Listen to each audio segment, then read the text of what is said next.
Halo semuanya, kita bertemu lagi pada materi PJJ kelas 9 ya. Sekarang kita sudah di bab baru. Kita akan membahas tentang partikel penyusun materi ya. Jadi ini adalah bab kedua untuk semester genap. Oke.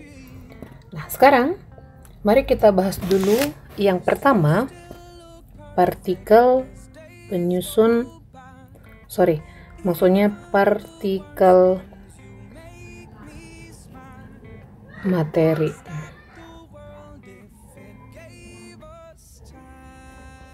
Oke. Nah, apa itu partikel materi? Ya. Jadi partikel materi itu ini adalah bagian terkecil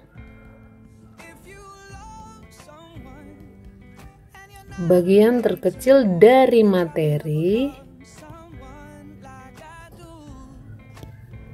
yang masih mempunyai sifat yang sama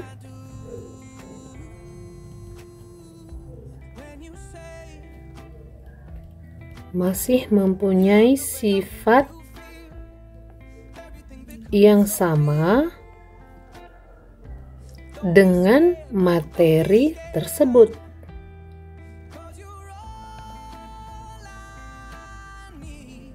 Nah, partikel materi adalah bagian terkecil dari materi yang masih mempunyai sifat yang sama dengan materi tersebut.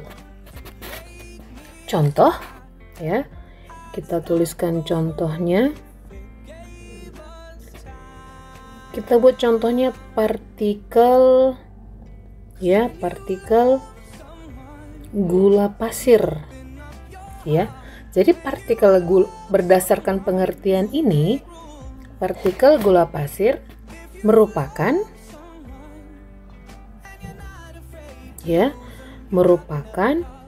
bagian terkecil dari gula pasir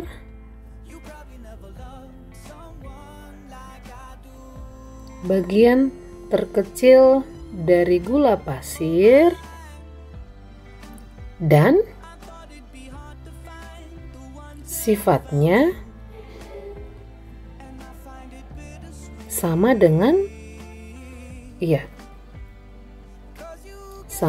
sifat gula pasir tersebut. Benar. Oke, contoh seperti ini. Ini kita punya gula pasir, ya. Ini gula pasir sebutir ya. Lalu saya pecahkan menjadi 2 setengah. Saya bagi 2 ini setengah. Lalu yang setengah ini kita bagi lagi menjadi 4. Nah, kira-kira seperti ini ya kan. Kemudian yang 4 ini, yang sudah 4 bagian ini, kita bagi lagi sampai bagian yang paling kecil, sampai bagian yang terkecil. Setelah dia jadi bagian yang terkecil, maka dia disebut partikel gula pasir. Sampai sangat kecil dan tidak bisa dilihat lagi dengan mata. Nah, itu dia partikel gula pasir. Nah, jadi kesimpulannya partikel materi ini nanti kita bagi menjadi 3 bagian ya. Yang pertama atom, yang kedua ion ya, dan yang ketiga adalah molekul. Ya, sekarang mari kita bahas yang pertama, atom ya. Kita bahas yang pertama, atom. Oke. Nah, apa itu atom? Atom itu adalah bagian terkecil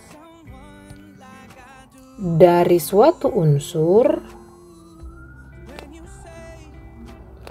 ya, yang mempunyai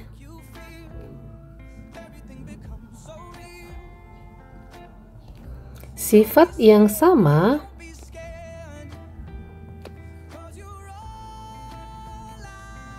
dengan unsur tersebut. Nah, unsur sudah kita bahas di kelas 7 ya. Unsur adalah bagian terkecil dari suatu materi yang tidak dapat dipisahkan dengan reaksi kimia biasa. Jadi, karena pengertiannya ini hampir sama, atom adalah bagian terkecil dari suatu unsur yang mempunyai sifat yang sama dengan unsur tersebut. Nah, partikel materi juga begitu ya. Jadi, atom ini merupakan partikel unsur. Ya. Jadi secara bahasa Indonesia partikel itu artinya bagian ya. Atom itu adalah bagian dari unsur. Maka berdasarkan pernyataan ini berarti atom dari unsur yang sama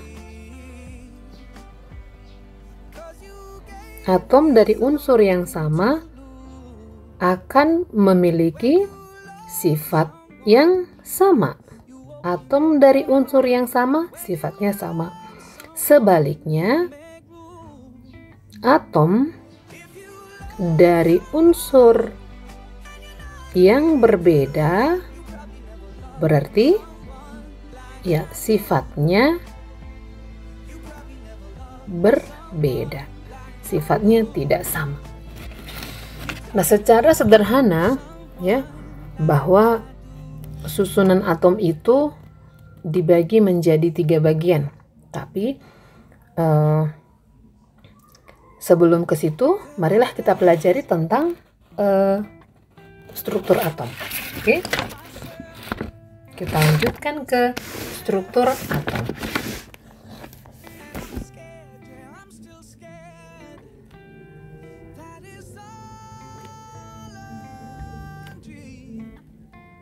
Nah, bagaimana bentuk atom yang sebenarnya? Kita pelajari dari teori atom.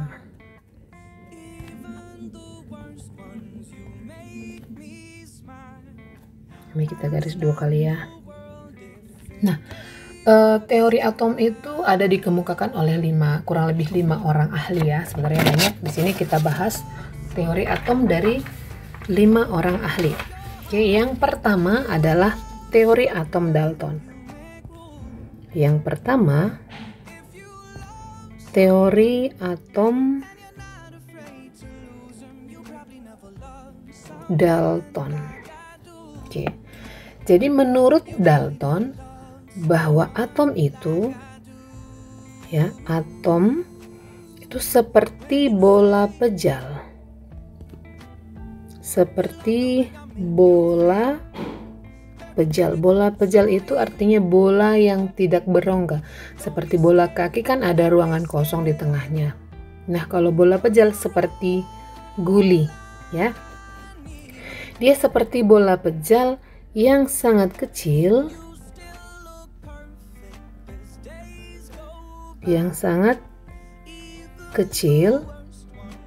Saking kecilnya tidak dapat dibelah.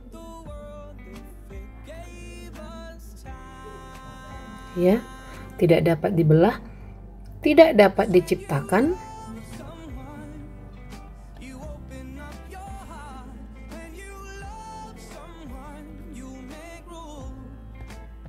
ya, tidak dapat diciptakan maupun dimusnahkan.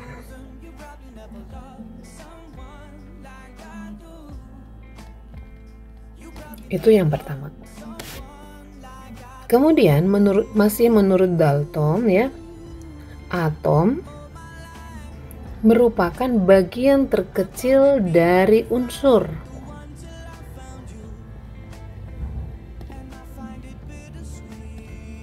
Atom adalah bagian terkecil dari unsur.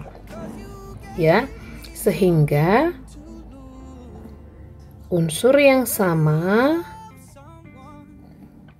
mengandung atom-atom yang sama.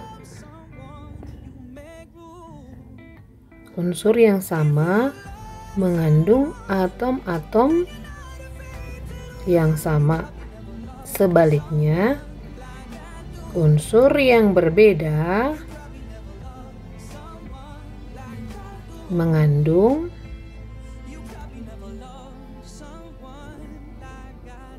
atom-atom yang berbeda pula ya. Kemudian masih menurut Dalton, atom-atom akan bergabung membentuk senyawa. Nanti atom-atom akan bergabung membentuk senyawa ya, dengan perbandingan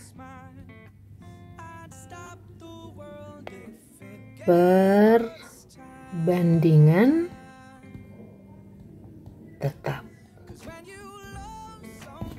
Jadi atom nanti akan bergabung, setelah bergabung dibentuklah senyawa. Jadi menurut si Dalton, atom itu kira-kira gambarannya seperti ini, seperti bola pejal padat ya. Nah, ini teori pertama. Kita lanjutkan ke teori yang kedua. Oke, teori yang kedua. Oke, yang kedua adalah teori atom Thomson ya.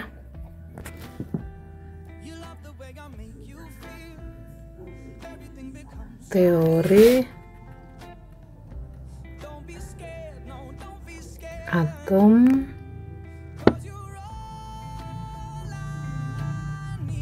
Thomson. Jadi menurut Thomson, suatu atom berbentuk bola yang bermuatan positif.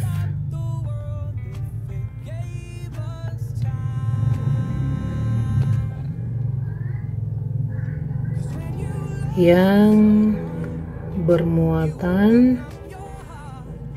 positif ya, dan elektron yang tersebar merata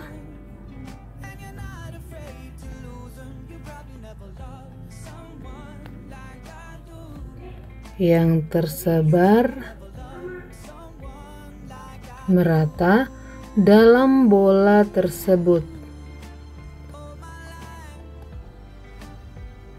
Nah, dikenal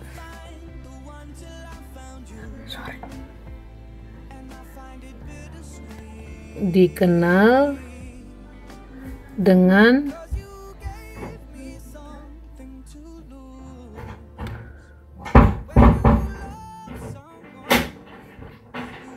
model atom roti kismis ya. Kenapa disebut roti kismis? Karena seperti kismis yang tersebar dalam roti, tapi jaraknya tidak beraturan. Nah, itu menurut teori atom Dalton. Lalu yang ketiga adalah teori atom Rutherford.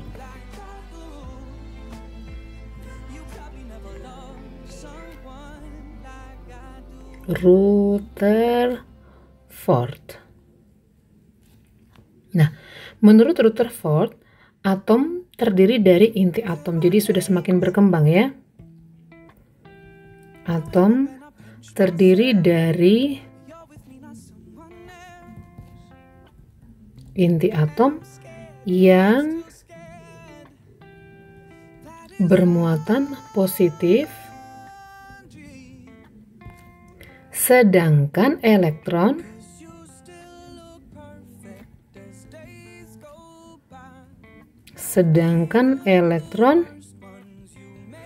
yang bermuatan negatif mengelilingi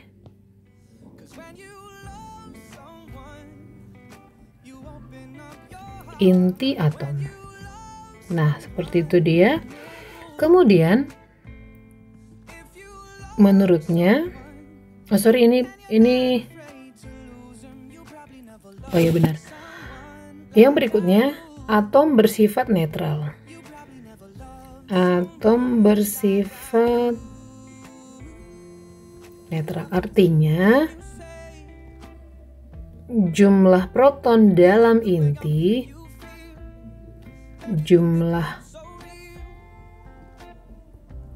proton dalam inti sama dengan jumlah elektron yang mengelilingi inti.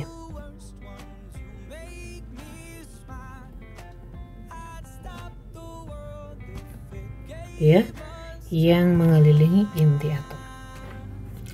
Lalu massa inti atom, ya, massa inti atom tidak seimbang.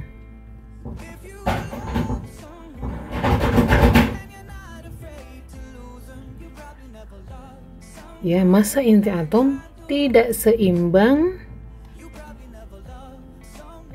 dengan massa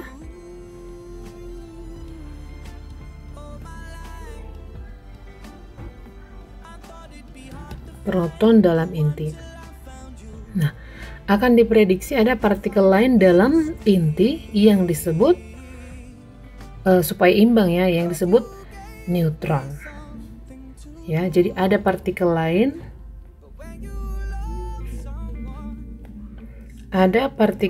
dalam inti, yaitu neutron. Jadi kalau digambarkan, ini inti atom, lalu inti atom ini dikelilingi oleh elektron. Wah, ini ya dikelilingi oleh elektron seperti ini. Ini adalah lintasannya, ya. Nah, di sini terdapat elektron, elektron, elektron, elektron. Inilah elektron yang mengelilingi inti atom. Ini adalah inti atom, ya. Di dalam inti atom terdapat proton dan neutron. Sedangkan ini pada bagian kulit, ini yang mengelilingi inti disebut elektron, ya. Ini mengelilingi inti atom. Nah, kemudian yang keempat adalah teori atom Bohr, ya. Teori atom Bohr. Nah, menurut Bohr, nih, elektron mengelilingi inti atom. Ya, elektron mengelilingi inti atom pada tingkat energi tertentu. Pada tingkat energi tertentu, ya. Nah, tingkat energi ini disebut kulit. Nah, jadi kalau digambarkan seperti ini inti atom, lalu ini adalah lintasannya, ini kulitnya atau tingkat energinya, ya. Nah, disinilah terdapat ini tadi kulitnya, ya. Kemudian ini inti, ini kulit elektron, tempat elektron, ya.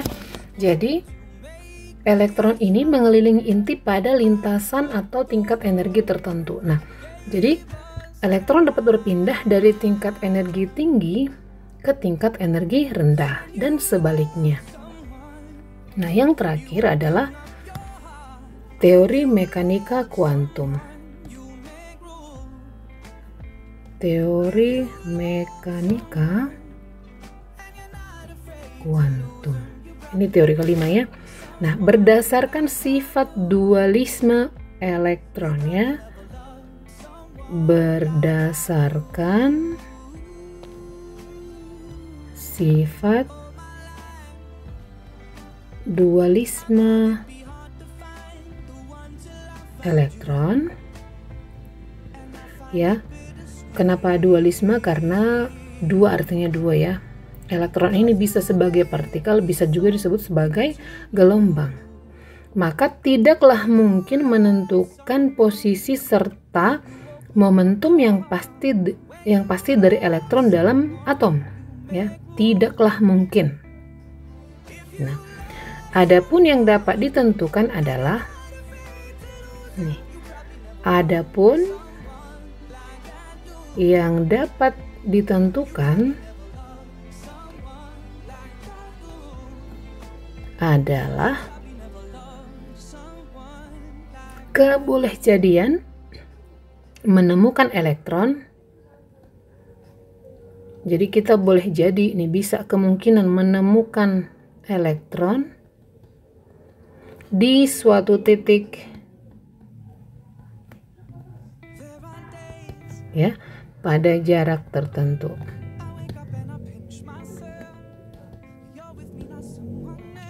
Jadi bisa menentukan posisi elektron. Inilah 5 teori atom. Yang pertama tadi teori atom Dalton, yang kedua teori atom Thomson, kemudian teori Rutherford, dan teori Bohr, yang terakhir teori mekanika kuantum. Jadi sampai sekarang yang ini ya, struktur atom yang kita tahu sampai sekarang, ya, berdasarkan teori ini, atom terdiri atas inti atom. Atom terdiri dari inti atom dan kulit atom. Ya, di dalam inti atom terdapat proton dan neutron, ya. Proton bermuatan positif, neutron tidak bermuatan, dan pada kulit atom, ya, terdapat elektron yang bermuatan negatif. Oke. Nah, demikian pembelajaran kita kali ini tentang atom, ya. Semoga bermanfaat, semoga kalian paham. Sekian dan terima kasih.